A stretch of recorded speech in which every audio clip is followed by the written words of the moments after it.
اعوذ باللہ من الشیطان الرجیم بسم اللہ الرحمن الرحیم واعتصموا بحبل اللہ جميعا ولا تفرقوا واذکروا نعمت اللہ علیکم اذ کنتم اعداء فألف بین قلوبکم فاصبحتم بنعمتہ اخوانا۔ عزیز ساتھیو، یہ آیت سورہ آل عمران کی آیت نمبر 103 ہے۔ اس آیت میں اللہ رب العزت نے ایمان والوں کو یہ حکم دیا ہے کہ آپس کے اندر محبت سے رہے اور اللہ کی رسی کو مضبوطی سے پکڑ لے۔ اب اللہ کی رسی سے مراد کیا ہے؟ عبداللہ بن مسعود رضی اللہ تعالیٰ عنہ فرماتے ہیں کہ رسول اللہ صلی اللہ علیہ وسلم نے فرمایا کہ اللہ کی رسی قرآن کریم ہے جو آسمان سے لے کر زمین تک لٹکی ہوئی ہے۔ اللہ کی رسی سے قرآن کریم مراد ہے۔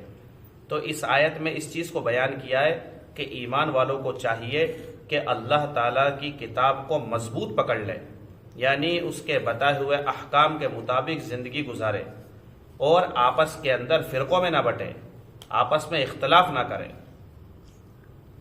اسلام سے پہلے کیا ہوتا تھا کہ امتوں کے اندر فرق جو سمجھا جاتا تھا وہ رنگ کے اعتبار سے سمجھا جاتا، کالے گورے کا فرق تھا، اسی طریقے سے زبانوں کا فرق تھا، کوئی آدمی عربی تھا کوئی عجمی تھا، تو اس کا فرق سمجھا جاتا تھا اور اس کے ذریعے ایک دوسرے پر بڑائی حاصل کی جاتی تھی۔ لیکن اللہ تعالیٰ نے اس آیت کو نازل فرمانے کے بعد دو ٹوک فیصلہ کر دیا کہ اسلام کے اندر فرقہ واریت ہے ہی نہیں، مسلمان ایک ہی قوم ہے، مسلمان ایک قوم ہے، اس کے اندر کوئی جو ہے فرقہ بازی نہیں ہے، سارے کے سارے مسلمان ایک ہے، سب اللہ کے بندے ہیں اور سب کا رب کون ہے؟ اللہ ہے، یعنی اللہ ہمارا رب ہے۔ تو اللہ تعالیٰ نے پوری قوم کو، ایمان والوں کو، مسلمانوں کو ایک قوم بنایا، ہوا سماکم المسلمین، اور وہی اللہ ہے جس نے تمہارا نام مسلمان رکھا ہے۔ تو اس آیت سے یہ بات معلوم ہو چکی کہ ہمیں جو ہے اختلاف سے بچنا چاہیے، فرقہ واریت سے بچنا چاہیے۔ اللہ تعالیٰ نے سورہ انعام آیت نمبر 159 کے اندر فرمایا ہے، ان الذین فرقوا دینہم وکانوا شیعا لست منہم فی شیء، کہ یقیناً وہ لوگ جنہوں نے اپنے دین کے اندر فرقہ واریت کی، اپنے دین کے اندر جو ہے اختلاف کیا، دین کو جو ہے بانٹ دیا، وکانوا شیعا لست منہم فی شیء، اور وہ گروہ میں بٹ گئے، فرقوں میں بٹ گئے۔ نبی سے فرمایا جا رہا لست منہم فی شیء، اے نبی آپ کا ان سے کوئی تعلق نہیں ہے، انما امرہم الی اللہ ثم ینبئہم بما کانوا یفعلون، کہ ان کا معاملہ اللہ کے سپرد ہے، یہ جو حرکتیں کر رہے اللہ ساری کی ساری چیزیں ان کو بتلا دے گا قیامت کے۔ تو سارے مسلمانوں کو چاہیے کہ آپس سے محبت میں رہے، انما المؤمنون اخوہ، سارے مسلمان آپس کے اندر بھائی ہیں۔ فاصلحوا بین اخویکم، اگر آپس میں کسی بات پر نا اتفاقی ہو جائے مسلمانوں کے اندر، یا کسی بات پر جو ہے لڑائی جھگڑے ہو جائے، تو اللہ فرما رہا ہے کہ ان کے درمیان میں صلح کرا دیا کرو، ان کے درمیان میں صلح کرا دیا کرو۔ آج کیا ہوتا ہے کہ اگر دو آدمیوں میں لڑائی ہے تو تیسرا آدمی لڑائیوں کو بھڑکاتا ہے۔ تو اس چیز سے مسلمانوں کو سخت بچنے کی ضرورت ہے۔ تو اللہ تعالیٰ نے ہم پر کرم فرمایا، احسان فرمایا کہ اللہ تعالیٰ نے ہمیں مسلمان بنایا، ہم سب کی ذمہ داری بنتی ہے کہ ہم فرقہ واریت سے پاک ہو۔ آج افسوس اس بات کا کہ عزیز ساتھیوں، جگہ جگہ جھگڑے فساد، مسلک کی لڑائیاں ہیں، کوئی دیوبندی، کوئی جو ہے اہل حدیث، کوئی بریلوی، کوئی شیعہ، اور ایک دوسرے کے پیچھے نماز پڑھنے کو تیار نہیں، ایک دوسرے کو سلام کرنے کو تیار نہیں ہے۔ یہ فرقہ واریت کس نے پیدا کری ہے؟ خود ہم نے پیدا کری ہے، اللہ نے پیدا نہیں کی۔ اللہ نے تو ہمارا نام ہوا سماکم المسلمین، اللہ نے مسلمان نام رکھا ہے ہمارا۔ تو یہ سارے فرقے کس نے پیدا کیے؟ ہم نے خود نے پیدا کیے۔ اللہ تعالیٰ فرماتے ایک جگہ پر وَلَا تَكُونُوا كَالَّذِينَ تَفَرَّقُوا وَاخْتَلَفُوا، اور تم ان لوگوں کی طرح مت ہو جانا جنہوں نے اپنے دین کے ٹکڑے کر دیے۔ وَاخْتَلَفُوا مِن بَعْدِ مَا جَاءَهُمُ الْبَيِّنَاتُ، بعد اس کے کہ ان کے پاس واضح نشانیاں بھی آ چکی تھی۔ اتنے بڑا قرآن کریم ہمارے سامنے موجود ہے، اس کے باوجود بھی ہم اختلاف کر رہے ہیں۔ اللہ فرما رہے ایسے لوگوں کو قیامت کے دن دردناک عذاب دیا جائے گا جو دین کے اندر فرقہ واریت پیدا کر رہے ہیں۔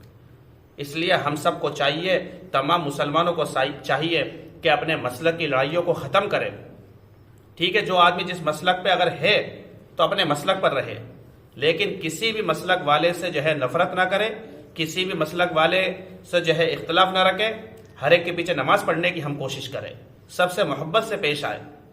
اگر اس طریقے سے ہم کریں گے اور اللہ کی رسی کو مضبوطی سے پکڑیں گے تو انشاءاللہ مسلمان ایک طاقتور قوم ہوگی، اور اللہ کے یہاں بھی ہم جو ہے عزت سے جنت کے اندر داخل ہوں گے، کیونکہ اللہ تعالیٰ نے دیکھو اللہ کا شکر ادا کرے، اس آیت میں آگے یہی بیان فرمایا کہ اللہ تعالیٰ کا شکر ادا کرو کہ اللہ تعالیٰ نے تمہیں جو ہے ایمان کی دولت دے کر جو ہے تمہارے دلوں کے اندر محبت پیدا کر دی۔ جیسے کہ قبیلہ اوس اور خزرج تھے، ان میں آپس میں لڑائیاں رہتی تھی، لیکن جب یہ دونوں ایمان میں داخل ہوئے تو آپس میں محبت ہو گئی۔ تو اللہ فرما رہے کہ تمہارے درمیان میں جو ہے دشمنی تھی، لیکن اللہ تعالیٰ نے تمہیں اپنی نعمت کی وجہ سے یعنی ایمان دے کر تمہارے دلوں میں محبت پیدا کر دی، اور تم بالکل جہنم کے گڈھے کے کنارے پر پہنچ چکے تھے، یعنی جہنم کے اندر گرنے کے بالکل قریب پہنچ چکے تھے تم کفر اختیار کر کے، لیکن اللہ تعالیٰ نے تمہیں ایمان کی دولت سے سرفراز فرمایا، ایمان کی دولت دی، جس کی وجہ سے تم جہنم سے بچ کر جنت میں آ گئے، جنت والے راستے پر آ گئے۔ وَأَنَّ هَذَا صِرَاطِي مُسْتَقِيمًا فَاتَّبِعُوهُ وَلَا تَتَّبِعُوا السُّبُلَ فَتَفَرَّقَ بِكُمْ عَنْ سَبِيلِهِ۔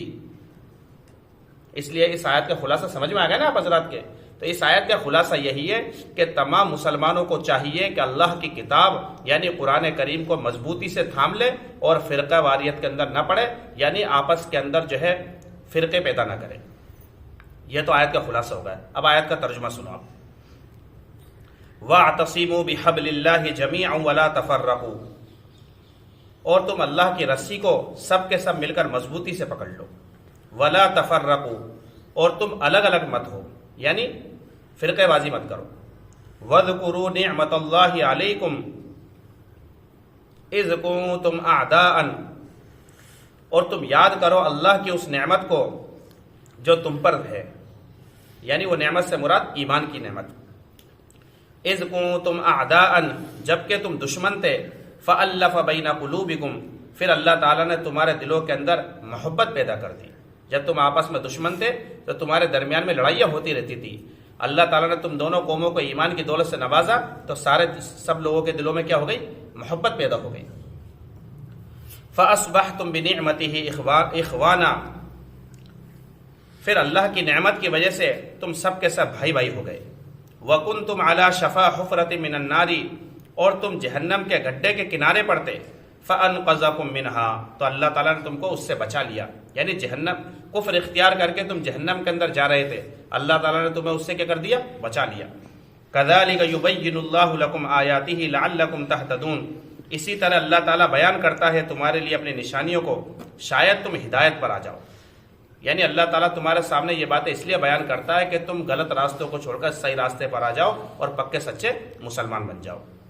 امید ہے کہ آپ حضرات کی یہ آیت سمجھ میں آ گئی ہوگی۔ اللہ تعالیٰ مجھے، آپ کو اور تمام امت مسلمہ کو بھائی بھائی بن کر رہنے کی توفیق عطا فرمائے، اور سب کے دلوں کے اندر ایک دوسرے مسلمان کی محبت پیدا فرمائے، اور خلوص سے ہم سب کو زندگی گزارنے کی توفیق عطا فرمائے۔ آمین۔